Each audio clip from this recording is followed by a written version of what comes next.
2 பொருட்கள் வச்சு குழந்தையோட வெயிட் கெயின், பிரெயின் டெவலப்மெண்ட்டுக்கு ரொம்பவே ஹெல்ப் பண்ணக்கூடிய ஒரு சாஃப்ட்டான ஃபிங்கர் ஃபுட் பார்க்க போகிறோம்.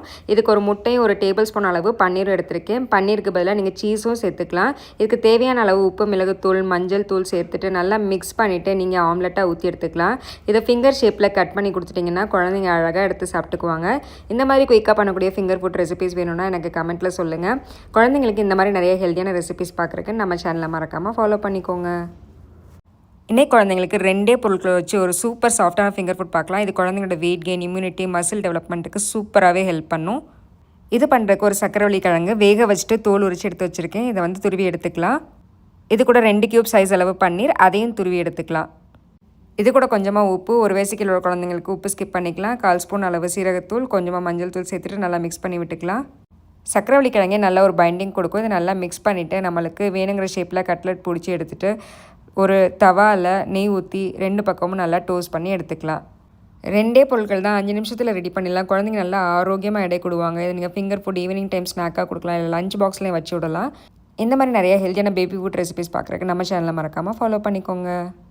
குழந்தைங்களுக்கு நல்லா வெயிட் கெயின் ஆகணும், இம்யூனிட்டி நல்லா பில்ட் ஆகணும் அப்படின்னு நினச்சிங்கன்னா இந்த நேந்திரம் பனானா அடிக்கடி குழந்தைங்க உணவில் சேர்த்துக்கோங்க. இதில் நிறைய கால்சியமும் இருக்குது.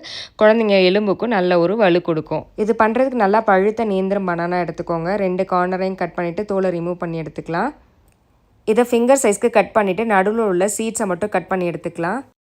இப்போ ஒரு பேன் ஹீட் பண்ணிவிட்டு இதில் நெய்யோ பட்டரோ சேர்த்துட்டு நம்ம வச்சுருக்க பனானா ஃபிங்கர்ஸை மிதமான தீயில் 2 சைடும் டோஸ்ட் பண்ணி எடுத்துக்கலாம். இந்த மாதிரி நல்லா டோஸ்ட் ஆனதுக்கப்புறம் ஒரு பிளேட்டில் மாற்றிட்டு இது கூட 1 டீஸ்பூன் அளவு மாமிஸ் வேர்ல்டு நட்ஸ் பவுடர் சேர்த்துக்கிறேன்.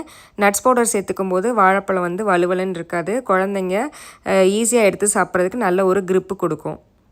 இது குழந்தைங்களோட வெயிட் கெயினுக்கு ஒரு பர்ஃபெக்டான ஃபுட்டாக இருக்கும். இம்யூனிட்டி நல்லா பில்ட் ஆகும். இந்த மாதிரி ஹெல்த்தியான பேபி ஃபுட் ரெசிபிஸ் பார்க்குறேங்க நம்ம சேனலை மறக்காமல் ஃபாலோ பண்ணிக்கோங்க. ஃப்ரெஞ்ச் ஃப்ரைஸ் இது குழந்தைங்களுக்கு ஏற்ற மாதிரி எப்படி செஞ்சு கொடுக்கலாம் அப்படின்னு பார்க்கலாமா? இது பண்ணுறதுக்கு பொட்டேட்டோ இந்த மாதிரி ஃபிங்கர் சைஸில் கட் பண்ணி எடுத்துக்கோங்க. ஒரு பாத்திரத்தில் தண்ணி கொதிக்க விட்டுட்டு இது கூட கொஞ்சமாக மஞ்சள் தூளும் உப்பும் சேர்த்துக்கோங்க. இப்போ இது கூட நம்ம கட் பண்ணி வச்சுருக்க பொட்டேட்டோ சேர்த்துட்டு மூடி வச்சு வேக விட்டுறலாம். வெந்ததுக்கப்புறம் இந்த மாதிரி ஸ்பூன் வச்சு உடச்சி பார்த்திங்கன்னா நல்லா உடையும். இந்த அளவுக்கு சாஃப்டாக வேக வச்சுக்கலாம். இப்போ வேக வச்ச பொட்டேட்டோவை தண்ணியை வடிச்சிட்டு எடுத்துக்கலாம். இது கூட 1 ஸ்பூன் அளவு அரிசி மாவு சேர்த்துக்கிறேன். சேர்த்துட்டு லைட்டாக கிளறி விடுங்க, இல்லைன்னா பொட்டேட்டோ உடஞ்சிரும். இப்போ ஒரு தவா ஹீட் பண்ணிவிட்டு இதில் கொஞ்சமாக நெய் சேர்த்துட்டு நம்ம 2 சைடும் மிதமான தீயில் திருப்பி வேக விட்டுக்கலாம். நல்லா கிறிஸ்பியாக சாஃப்டாக இருக்கும் பொட்டேட்டோ. இது சின்ன குழந்தைங்களுக்கு ஃபிங்கர் ஃபுட்டாக கொடுத்துக்கலாம். கொஞ்சம் பெரிய குழந்தைங்களுக்கு கெச்சப்போட ஈவினிங் டைம் ஸ்நாக் இல்லைனா டிஃபன் பாக்ஸுக்கு கொடுத்து விடலாம். குழந்தைங்களுக்கு இந்த மாதிரி நிறைய ஹெல்த்தியான ரெசிபிஸ் பார்க்குறக்கு நம்ம சேனலை மறக்காமல் ஃபாலோ பண்ணிக்கோங்க.